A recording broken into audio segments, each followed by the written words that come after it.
I'm excited, everybody. Welcome to my top 30 big board of the 2018 NBA draft class. I know I've been teasing this for a while now. I've done all my homework. I've spent tons and tons of hours watching these prospects play, and I am very confident in my top 30. So right now I'm using Ecamm Live, which tells you that the broadcast quality is not the best, but the audio is fine, which is all that matters. And I'll be sharing my screen, typing in the prospect's name every time we go from 1 to 30. So without further ado, let's get to it. Oh, and don't forget that we're doing a collaboration giveaway with the Dime Drop YouTube channel, so make sure to check them out. Subscribe to their channel, subscribe to ours, and you get to choose any replica jersey of your choice. All you gotta do is follow directions. Details are in the description. So let's get to it, man. Let's share this screen and let's go. Let's go to Google. So the first one, my top prospect of this year's draft is Luka Doncic. Why is he my top guy? Because I've never seen a 19-year-old with that much skill, and anytime you can do that and provide whoever your next team will be at the NBA level, that's special. And in my opinion, if I was the Phoenix Suns, I'd go Luka Doncic number one, but they're not going to because they're the Phoenix Suns at the end of the day, and they do want to sell tickets, so DeAndre Ayton makes sense. And it also helps that their owner is an alum from the University of Arizona. So it's just meant to be for DeAndre Ayton to go number one.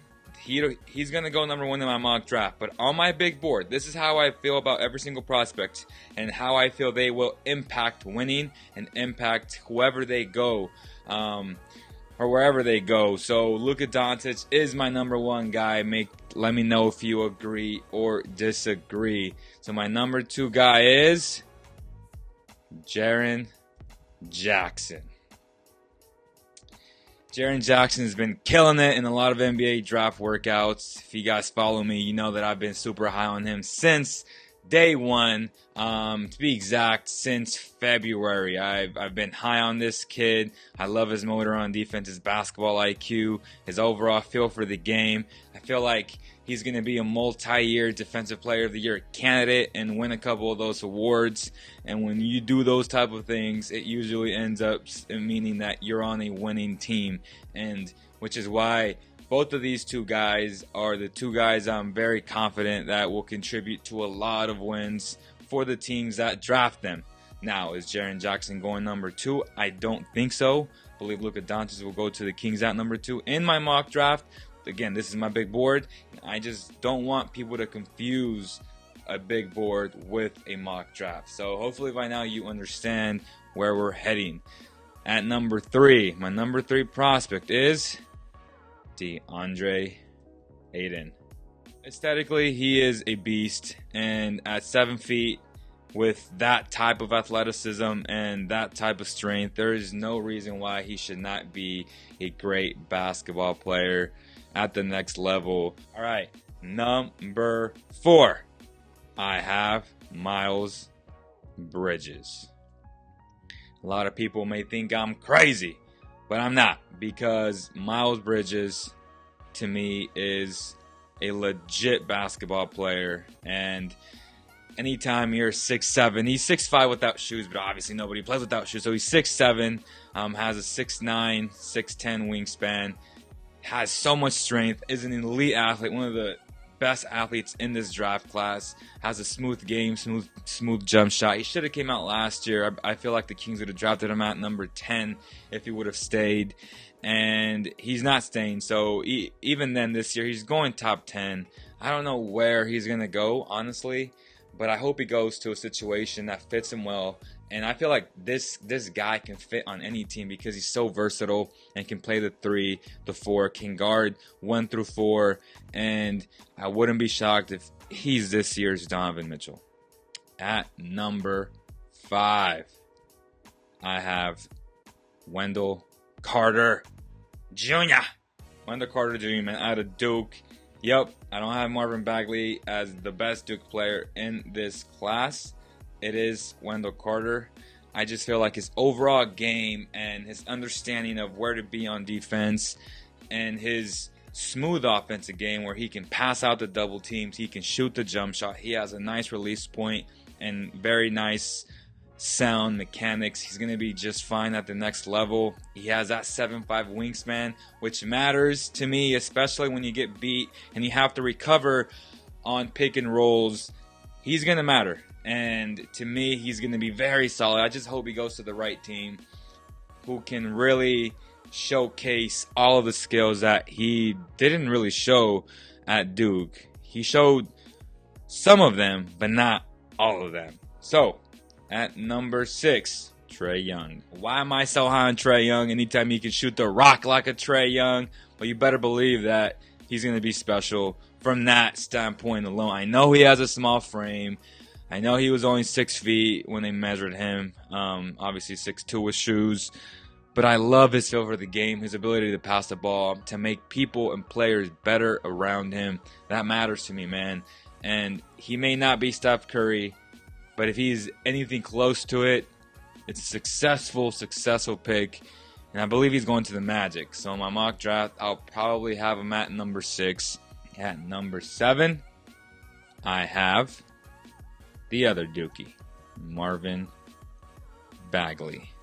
Again, Marvin Bagley, I love his motor on offense. He has the best second and third jump in the draft. A lot of the things that I don't like about him are nitpicking, and I just hope that he gets better on defense, that he puts the time in the film room to improve and stop saying that he's a great defender. And he's said that twice or even 3 times already for the Hawks, Suns, and the Kings. You're not a great defender, Marvin, but you have the ability to become a good team defender. And if you can understand that and take it to heart and put the work in, you'll be just fine. At number 8, he scares me. He can easily be the best player in the draft. He can easily not be the best player in the draft and just be average or mediocre. You don't know about his injuries. If you come to me and say, you know what, he'll be just fine, you're lying. Because nobody knows that. He doesn't know that. The fact that sometimes he can't get up from his hip and he's 19, that's an issue. At number 9, this is where things may get weird. I got Lonnie Walker. I love Lonnie Walker. Again, there are rumors that the Knicks may take him. They see what I see. They see a 6'5" cat with a 7-foot wingspan who is super ambidextrous and athletic and can really do it all. He has a sweet jump shot. I love it. He's well spoken. He's intelligent. Now the question is, will he have that motor on the offense and on defense? Can he become a great two-way player? If he gets drafted that high, you better believe he's going to have a lot of pressure on him. I'm excited for the kid, and I think he fits today's NBA. He can play a little bit of everything, the point guard, the shooting guard, the small forward. I'm very confident that he can become a top 9 player in the 2018 NBA draft class, even if he doesn't get drafted in the top 10. I have another sleeper who goes by the name of Troy Brown. Troy Brown, to me, is the 3rd best playmaker after Luka Doncic and Trae Young. The kid can just flat out do it all. He was a point guard growing up. Then he had that huge growth spurt, which now puts him at the small forward, power forward position. He needs to add a little bit more strength. He's not as non-athletic as some people say. I feel like he has enough athleticism to be successful and impactful in his rookie season because of his great IQ. At number 11, I have the other half of the Bridges brothers, Mikal Bridges out of Villanova, national champions. The junior is coming out, already 21 years old. I like him. He can be a very good two-way player in the NBA. I believe he can be a top 11 player in this class. At number 12, I have Colin Sexton. Colin Sexton, to me, has that dog. He may be the most competitive player in this class. I love a lot of things about him, and I don't like a lot of things about him. It reminds me a lot of Russell Westbrook coming out in terms of maybe not being the best passer at times, holding on to the ball way too long, taking way too many ill-advised shots. So if he can clear up some of these things, and he may be fine. Number 13, Mo Bamba. Mo Bamba is working out with one of the best shooting coaches or trainers that this NBA has, and if he can somehow develop that jump shot at a consistent rate, he may very well be a force to be reckoned with. But if he doesn't, you have to pose a question and ask yourselves, how effective can he really be? Number 14, I have Chandler, not Parsons, Hutchinson. So this kid played for Boise State. Very silky smooth scorer. Reminds me a lot of a poor man's Jason Tatum. He played in the Mountain West against my Wolfpack, and he put a lot of points up against the Wolfpack. I really am high on this kid. He can very well be a steal for a lot of teams. I know he has a promise in the early 20s from a couple teams, so we'll see what happens. Maybe he moves up, from 17 to 19. I don't know, but I know he can score the ball, and he'll be able to provide an offensive impact right away, in my opinion. At number 15, I'm going with another wing, Keita Bates Diop from the Ohio State University. This kid is a stud. He was very efficient in college, and whenever you have a 7'3" wingspan, you're going to have a place in this league. And if he can shoot the rock, you're going to have a place in this league. He can play the 3, the 4, and be very effective. He has a room on any team. That's why I think he will be successful at the next level. So number 16, after going back and forth with this, I'm going to go with Shai Gilgeous-Alexander. He definitely has a wow of a size for a point guard. 6'6", 7-foot wingspan. He's very smart, but he's skinny. He doesn't have the best looking jump shot, and he may struggle with that. If he can't hit that jump shot, teams will just play him like Rajon Rondo, and I'm afraid of that, which is why I had him at my number 20. I originally had him at 20, 21, 22, but I moved him up to number 16. I think it's fair for what he showed in college. Number 17, I have the explosive Zaire Smith. This kid is only 6'2" without shoes, but he has almost a 7-foot wingspan. He is maybe the best athlete in the draft. He reminds me a lot of Josh Richardson, a guy who can hit the shot, who can be a pesky defender with his length. And if he can become that, and you get him anywhere from 14 to 20, that's value in itself. So he is my number 17 prospect in this class. At number 18, I got Robert Williams, man.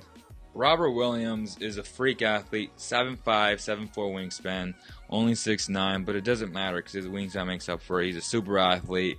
He has that pop on defense.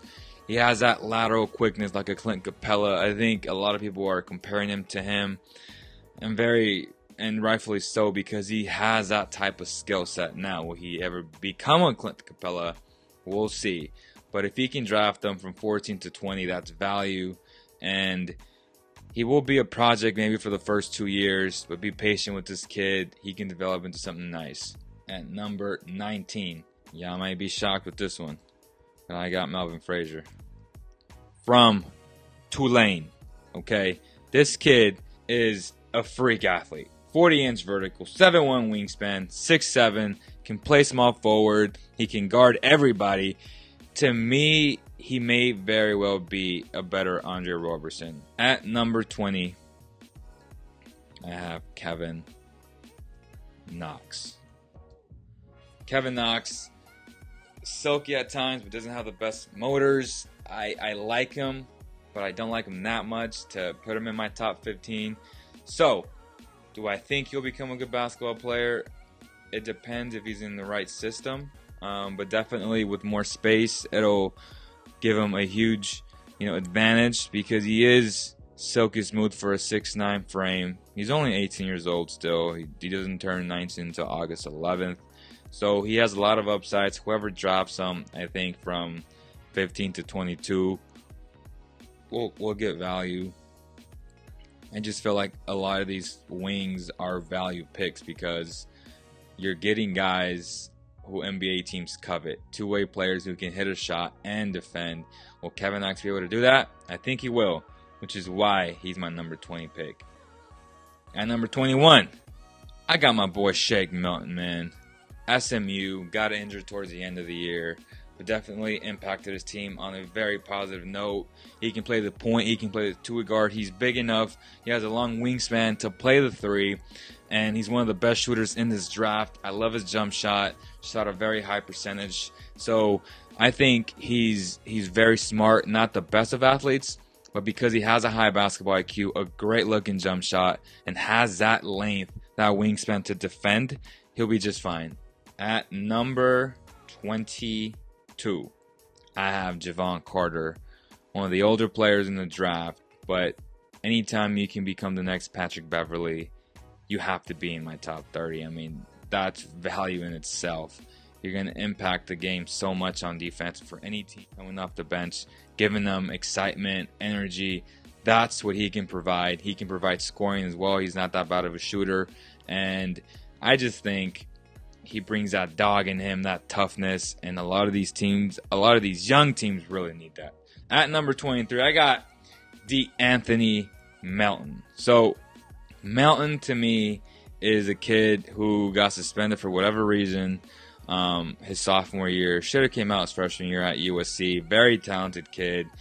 Almost has a 7-foot wingspan. And I just feel like if he can get it together, he has everything you want in a point guard / shooting guard. He can be very special. Someone's going to steal him.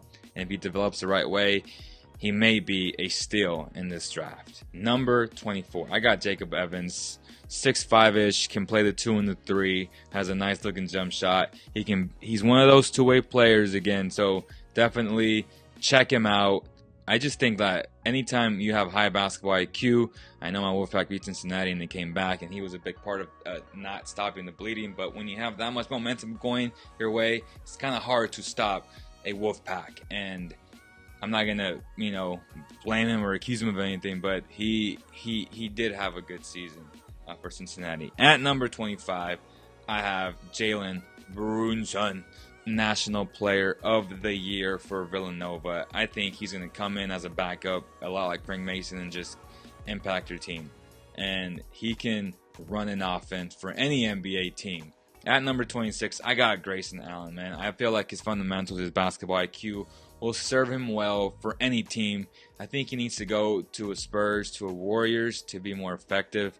But either way, I think he'll be fine, which warrants him being in my top 30. At number 27, I have Josh Okogie from Georgia Tech, 6'5"-ish, 7-foot wingspan, a freak of an athlete. He looks like a bodybuilder. Very, very strong.